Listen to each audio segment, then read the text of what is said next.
یہ back fire کر رہا ہے. اس سے کوئی نہیں ڈر رہا, بلکہ لوگوں کے اندر نفرتیں بڑھ رہی ہیں. اور یہ حل نہیں ہے, حل صرف ایک ہی ہے, صاف اور شفاف الیکشن. کیا غلط کر رہے ہیں؟ آپ کو نظر آ رہا ہے کہ ساری قوم کدھر کھڑی ہو گئی جا کے, آپ کو پتہ چل رہا ہے, ہر جگہ آپ کو نظر آ رہا ہے. یہ جو مینار پاکستان میں کیا کیا, وہ پولیس سے پوچھیں جی یہ کیا کریں گے, جی اوپر سے حکم ہے. جدھر ہم پوچھتے ہیں کہتے ہیں جی پیچھے سے ہمیں حکم آیا ہے. تو حکم آیا کہ جناب جلسے کی ہم نے اجازت دی عدلیہ کے ذریعے, عدلیہ نے اجازت دی. 3 دن ملے وہ جلسے کی ساری پریپریشن کرنے کے لیے. کبھی پاکستان کی تاریخ میں مینار پاکستان کے جلسے پہ لاہور کو باہر سے بھی سیل کر دیا اور لاہور کو اندر سے بھی سیل کر دیا. یہ کبھی ہوا ہی نہیں ہے.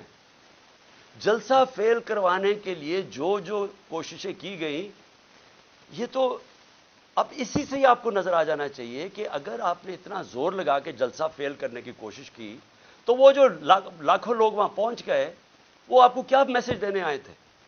وہ دینے یہ میسج آئے کہ جس راستے پہ آپ نکل گئے ہیں اپنی بھی تباہی کر رہے ہیں, ملک کی بھی تباہی کر رہے ہیں ساتھ.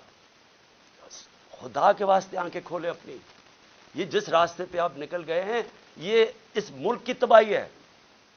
اور اس لیے بجائے یہ ہمارے سوشل میڈیا کے بچوں کو اٹھانا, یہ ملک کی فیوچر ہے.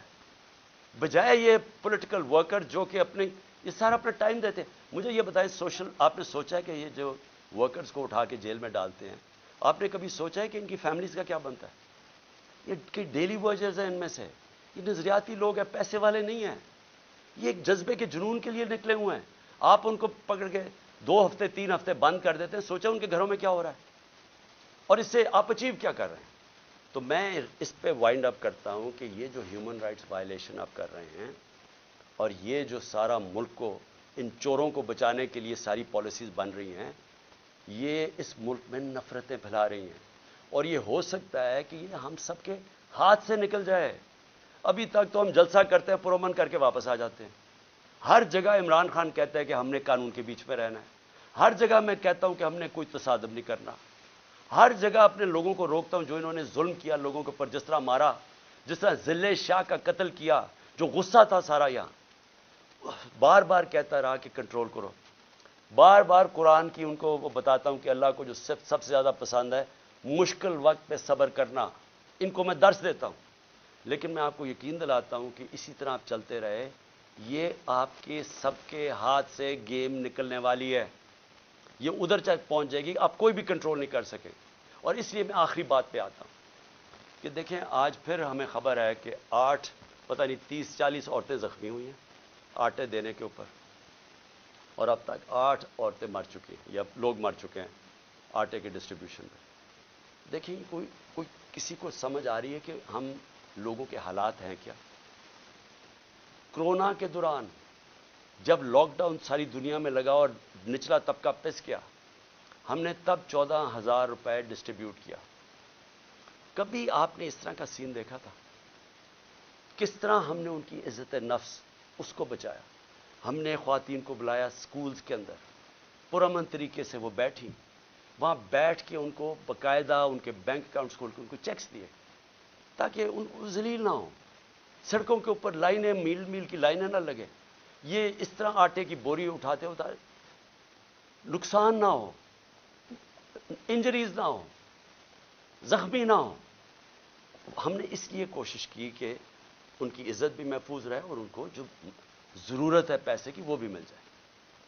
پہلے تو اس سے نظر آتا ہے کہ ان کو سوائے پبلسٹی کے, یہ صرف اور صرف چیپ پبلسٹی کے لیے, اس سے زیادہ ان کو کوئی فکر نہیں ہے معاشرے کی. دوسری بات یہ کہ کیا ہم اندازہ لگا رہے ہیں کہ جس طرح کی 11 مہینے میں تباہی مچی ہے اس ملک کے اندر, یعنی جس طرح کی مہنگائی آئی ہے اس ملک میں, پاکستان کی تاریخ میں کبھی ایسی مہنگائی نہیں آئی. اور پھر ساتھ ساتھ بے روزگاری بڑھتی جا رہی ہے, انڈسٹری بند ہوتی جا رہی ہے. جو آگے حالات ہیں وہ مزید اور بگڑتے جا رہے ہیں. آگے IMF کا سمجھوتا ہونے نہیں لگا. وہ ہونے اس لیے نہیں لگا کہ اگر ان کی کنڈیشنز مانتے ہیں تو ان کو پتہ ہے کہ آگے مہنگائی اتنی زیادہ ہے, یہ عوام برداشت نہیں کرے گی. کنڈیشنز نہیں مانتے, ملک ڈیفالٹ کی طرف جا رہا ہے. دونوں طرف پھنس گئے ہیں جا کے. اور کیا سب کو یہ سمجھ آ رہی ہے کہ ان کے پاس کوئی جواب نہیں ہے اس کا؟ ان کے پاس کوئی حال ہی نہیں ہے, کوئی روڈ میپ ہی نہیں ہے. اور یہ مزید جو معاملہ بگڑے گا, اور یہ جو لوگوں کے جو ہمارا عام کم از کم 10 کروڑ پاکستانی ہیں جن کی اس وقت زندگیاں مشکل میں پڑتی جا رہی ہیں, جو سب سے نچلا طبقہ ہے, تو کیا اندازہ ہے کہ یہ کیسے گزارا ہوگا, آگے کیا ہمارے پاس راستہ کیا ہے اس سے نکلنے کا. تو میں اس لیے آخر میں اپنی ساری قوم کو کہتا ہوں کہ دیکھیں, ایسا وقت ہے کہ ہم سب کو اپنی آواز بلند کرنی ہے. میں کبھی اپنی قوم کو نہیں کہوں گا کہ آپ نے کسی قسم کا تصادم کرنا, لیکن اس وقت آپ نے اپنی آواز بلند کرنی ہے. جو ظلم ہو رہا ہے, یہ جو لوگوں کو اٹھا رہے ہیں, اس کے لیے میں اپنے وکلا کو کہتا ہوں کہ اگر وکیلوں کو اٹھا رہے ہیں, ان کو کام نہیں کرنے دے رہے, میرے جو وکیل ہیں ان کے اوپر پریشر ڈالا ہوا ہے. اگر وکیل کام نہیں کر سکتے, اور پھر میڈیا کو میں کہہ رہا ہوں کہ سوشل میڈیا یا میڈیا سے جو کیا ہے, جو انہوں نے ارشد شریف اور ان سب لوگوں سے کیا ہے, اگر میڈیا والے لوگ اپنا کام نہیں کر سکتے, اگر میڈیا ہاؤسز جس طرح بول کو بند کر دیتے, جب ہماری عمران خان کی کوریج نہیں آئی تو کیا فرق پڑتا, سوچ آ جاتی ہے. لیکن آپ میڈیا ہاؤسز کے اوپر یہ جو فریڈم آف ایکسپریشن کے اوپر کر رہے ہیں, کیوں نہیں ہے کہ میڈیا اور جرنلسٹ اس کے اوپر اپنی آواز کیوں نہیں بلند کر رہے؟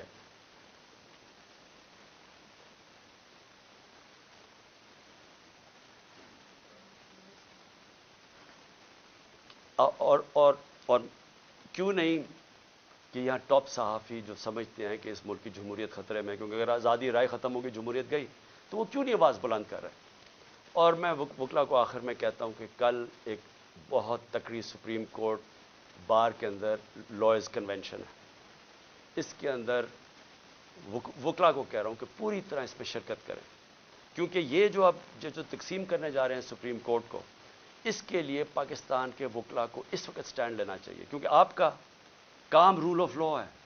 رول آف لا کو امپلیمنٹ کرنا پاکستان کی لیگل کمیونٹی کا کام ہے. تو کبھی بھی ہمارا رول آف لا یا ہمارا جو انصاف کا نظام ہے, یہ کبھی بھی اتنا زیادہ خطرے میں نہیں جو آج ہے. تو میں سب وکلا کو بھی چاہتا ہوں کہ آپ متحد ہوں, اور یہ جو اگر بیرسٹر حسان سے کر سکتے ہیں, کسی سے بھی کر سکتے ہیں, اور اگر سوشل میڈیا کے لڑکوں کو اس طرح اٹھا رہے ہیں, وارنٹ کے بغیر نامعلوم لوگ آتے ہیں اٹھا کے لے جاتے ہیں, تو کدھر گئی پاکستان کی وکلا جرنلسٹ کمیونٹی؟ اور ہیومن رائٹس کو کیوں نہیں ہم جو ہیومن رائٹس کے آج تک آواز بلند کرتے ہیں, کیوں نہیں ان کو یہ نظر آ رہا؟ اور جب تک کہ ہم اس سب ظلم کے خلاف اپنی آواز بلند نہیں کریں گے, بڑھتے جائیں گے. اور میں آخر میں پھر اپنے نیوٹرلز کو کہنا چاہتا ہوں کہ ابھی بھی کورس کریکشن کرنے کا ضرورت ہے, ابھی بھی راستہ درست کر لیں, کیونکہ یہ جو راستہ آپ نے پکڑا ہوا نا کہ خوف پھیلانے کا اور ڈرانے کا, دھمکانے کا, یہ بیک فائر کر رہا ہے. اس سے کوئی نہیں ڈر رہا, بلکہ لوگوں کے اندر نفرتیں بڑھ رہی ہیں. اور یہ حل نہیں ہے, حل صرف ایک ہی ہے, صاف اور شفاف الیکشن.